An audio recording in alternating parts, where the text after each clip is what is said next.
जय श्री गणेश, जय माता दी। गृहिणी चैनल में आप सबका बहुत बहुत स्वागत है। चैत नवरात्रि अपने अंतिम पड़ाव पे आ पहुँचे हैं। महागौरी नवरात्रि के 8वें दिन महागौरी की पूजा की जाती है। आदि शक्ति श्री दुर्गा का अष्टम रूप है श्री महागौरी। महागौरी का रंग अत्यंत गौर वर्ण है, इसलिए इन्हें महागौरी के नाम से जाना जाता है। महागौरी का पूजन अर्चन और उपासना आराधना कल्याणकारी है। इनकी कृपा से अलौकिक सिद्धियां की प्राप्ति होती है। अगर आप मेरे चैनल पे पहली बार आए हैं तो प्लीज़ मेरे चैनल को सब्सक्राइब कर दीजिए और बेल आइकन अवश्य प्रेस कर दीजिएगा। वीडियो को ज़्यादा से ज़्यादा शेयर करके लाइक और कमेंट में जय माता कीजिएगा। आज हम 9वां अध्याय दुर्गा सप्तशती का सुनेंगे। निशुम्भ वध।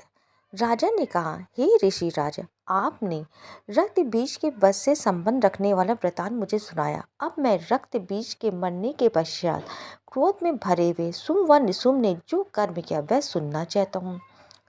महर्षि मेधा ने कहा, रक्त बीज के मारे जाने पे शुंभ और निशुम्भ को बड़ा क्रोध आया और अपनी बहुत बड़ी सेना का इस प्रकार सर्वनाश होते देखकर निशुम्भ देवी पर आक्रमण करने के लिए दौड़ा। उसके साथ बहुत से बड़े बड़े असुर देवी को मारने के वास्ते दौड़े और महापराक्रमी शुंभ अपनी सेना सहित चंडिका को मारने के लिए बढ़ा। फिर शुंभ और निशुम्भ का देवी से घोर युद्ध होने लगा और वह दोनों असुर इस प्रकार देवी पर बाण फेंकने लगे जैसे मेघों से वर्षा हो रही हो।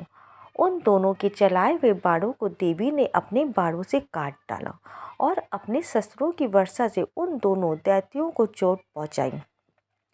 निशुम्भ ने तीखी तलवार और चमकती हुई ढाल लेकर देवी के सिंह पर आक्रमण किया। अपने वाहन को चोट पहुंची देखकर देवी ने अपने शुभ्रप नामक बाण से निशुम्भ की तलवार व ढाल दोनों को ही काट डाला। तलवार और ढाल कट जाने पर निशुम्भ ने देवी पर शक्ति से प्रहार किया।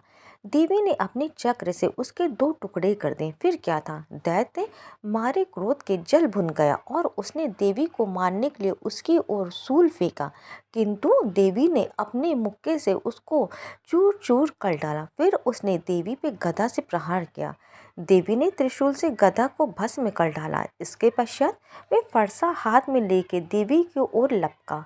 देवी ने अपने तीखे बाणों से उसे धरती पर सुला दिया। अपने पराक्रमी भाई निशुम्भ के इस प्रकार से मरने पर शुंभ क्रोध में भरकर देवी को मारने के लिए दौड़ा।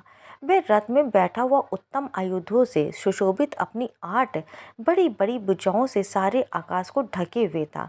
शुंभ को आते देखकर देवी ने अपना शंख बजाया और धनुष की टंकार का भी अत्यंत दुष्शब्द किया। साथ ही अपने घंटे के शब्द से, जो कि संपूर्ण दैत्य सेना के तेज को नष्ट करने वाला था, संपूर्ण दिशाओं में व्यक्त कर दिया। इसके पश्चात देवी के सिंह ने भी अपनी दहाड़ से, जिसे सुनकर बड़े बड़े बलवानों का मध्य चूर चूर हो जाता था, आकाश, पृथ्वी और 10 दिशाओं को पूरित कर दिया। फिर आकाश में उछलकर काली ने अपने दांतों और हाथों को पृथ्वी पर पटका। उसके ऐसा करने से ऐसा शब्द हुआ जिससे कि उससे पहले के सारे शब्द शांत हो गए। इसके पश्चात शिवदूती ने असुरों के लिए भय उत्पन्न करने वाला अट्टहास किया, जिसे सुनकर दैत्य थर्रा उठे और शुंभ को बड़ा क्रोध हुआ। फिर अंबिके ने उसे, अरे दुष्ट, खड़ा रहा कहा तो आकाश से सभी देवता जय हो बोल उठे। शुंभ ने वहां आके ज्वालाओं से युक्त एक अत्यंत भयंकर शक्ति छोड़ी, जिसे आते देखकर देवी ने अपनी मोलका नामक शक्ति से काट डाला। हे राजन, फिर शुंभ के सिंहनाद से तीनों लोक व्याप्त हो गए और उसकी प्रतिध्वनि से ऐसा घोर शब्द हुआ जिसने इससे पहले के सब शब्दों को जीत लिया।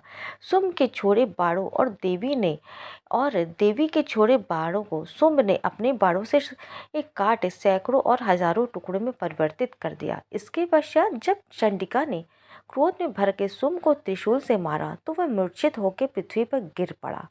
जब उसकी मूर्छा दूर हुई तो वह धनुष लेकर आया और अपने बाणों से उसने देवी काली तथा सिंह को घायल कर दिया। फिर उस राक्षस ने 10,000 भुजाएं धारण करके चक्र आदि आयुधों से देवी को आच्छादित कर दिया तब भगवती दुर्गा ने कुपित होकर अपने बाणों से उन चक्रों तथा बाणों को काट डाला। ये देख के निशुम्भ हाथ में गदा लेकर चंडिका को मारने के लिए दौड़ा। उसके आते ही देवी ने तीक्ष्ण धार वाली खड़ग से उसकी गदा को काट डाला। उसने फिर त्रिशूल हाथ में लिया और देवताओं को दुखी करने वाले निशुम्भ त्रिशूल हाथ में लिए हुए आता देख चंडिका ने अपने शूल से उसकी छाती पर प्रहार किया और उसकी छाती को चीर डाला। शूल विदीर्ण हो जाने पर उसकी छाती में से एक उस जैसे ही महापराक्रमी ठहर जा कहता हुआ निकला। उसको देखकर देवी ने बड़े जोर से ठहाका लगाया। अभी वह निकलने भी नहीं पाया था कि उसका सिर अपनी तलवार से भक्षण करने लगा और काली शिवदूती भी राक्षसों का रथ पीने लगी। कौमारी की शक्ति से कितने ही महादैत्य नष्ट हो गए। ब्रह्मा जी के कमंडल के जल से कितने ही असुर समाप्त हो गए। कई दैत्य महेश्वरी के त्रिशूल से विदीर्ण होकर पृथ्वी पर गिर पड़े और वराही के प्रहारों से छिन्न भिन्न होकर धराशायी हो गए। वैष्णव ने भी अपने चक्र से बड़े बड़े महापराक्रमियों का कचूमर निकाल कर उन्हें यमलोक भेज दिया और ऐन्द्री से कितने ही महाबली राक्षस टुकड़े टुकड़े हो गए। कई दैत्य मारे गए, कई भाग गए, कितने ही काली शिवदूती और सिंह ने भक्षण कर लिया। जय हो अष्टभुजी दुर्गा माता की जय हो। अब हम सुनेंगे 10वां अध्याय शुंभ का वध। महर्षि मेधा ने कहा, हे राजन, अपने प्यारे भाई को मारा हुआ तथा सेना को नष्ट हुई देखकर क्रोध में भर के दैत्यराज शुंभ कहने लगे, दुष्ट दुर्गे, तू अहंकार से गर्व मत कर, क्योंकि तू दूसरों के बल पर लड़ रही है। देवी ने कहा, हे दुष्ट, देख, मैं तो अकेली ही हूँ। इस संसार में मेरे सिवा दूसरा कौन है? ये सब मेरी शक्तियाँ हैं। देख, ये सब की सब मुझ में प्रविष्ट हो रही हैं। इसके पश्चात ब्रह्माणी आदि सब देवियाँ उस देवी के शरीर में लीन हो गई।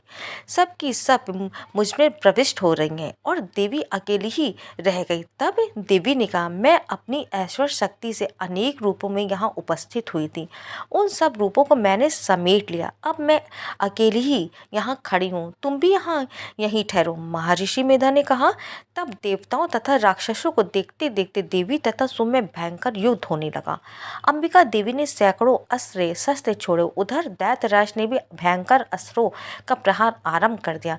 देवी के छोड़े हुए सैकड़ों अस्त्रों को अपने दैत्य ने अपने अस्त्रों द्वारा काट डाला। इसी प्रकार शुंभ ने जो अस्त्र छोड़े उनके देवी ने भी अपने भयंकर हुंकार द्वारा ही काट डाला। दैत्य ने जब सैकड़ों बाण छोड़े देवी को ढक दिया तो क्रोध में भरकर देवी ने अपने बाणों से उसका धनुष नष्ट कर डाला।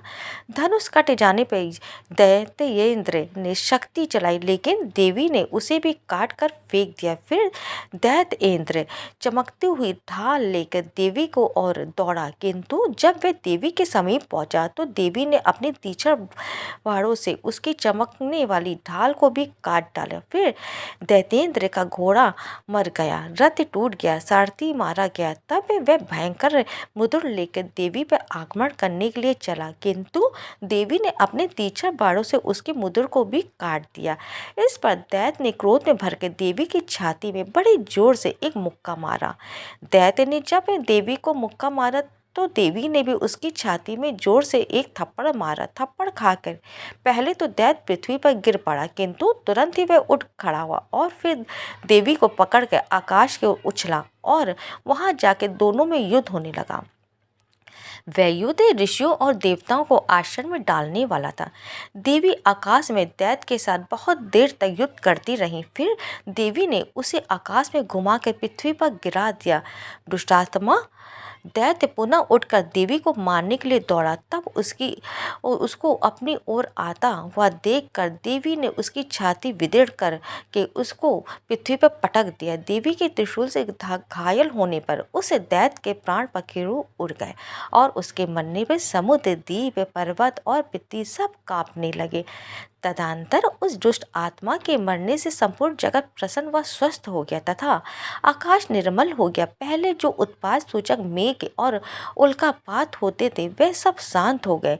उसके मारे जाने पर नदियां अपने ठीक मार्ग से बहने लगी। संपूर्ण देवताओं का हृदय हर्ष से भर गया। गंधर्व सुंदर गान गाने लगे, गंधर्वबाजी बजाने लगे और अप्सराएं नाचने लगी। पवित्र वायु बहने लगी, सूर्य की क्रांति स्वच्छ हो गई, यज्ञशाला की बुझी हुई अग्नि अपने आप प्रज्वलित हो उठी तथा चारों दिशाओं में शांति फैल गई। जय हो माँ, जय हो माँ। अगर आपको मेरे द्वारा दुर्गा सप्तशती का पाठ पसंद आया हो तो कमेंट्स में जय माता दी कीजिए। वीडियो को ज़्यादा से ज़्यादा शेयर करके मेरे चैनल को सब्सक्राइब कीजिए। जय माता दी। मेरा दूसरा चैनल श्री जी है, उसको मैंने अभी नया बनाया। आप सबका बहुत बहुत धन्यवाद है, आपने मेरे चैनल को बहुत ज़्यादा प्यार दिया है, गृहिणी चैनल को बहुत सपोर्ट किया, बहुत प्यार किया। प्लीज़ मेरे नए चैनल श्री जी को भी अपना उसी तरह प्यार और सपोर्ट कीजिए। मैं उसका लिंक मेंशन कर दूँगी डिस्क्रिप्शन बॉक्स में। Please please please. जय माता दी।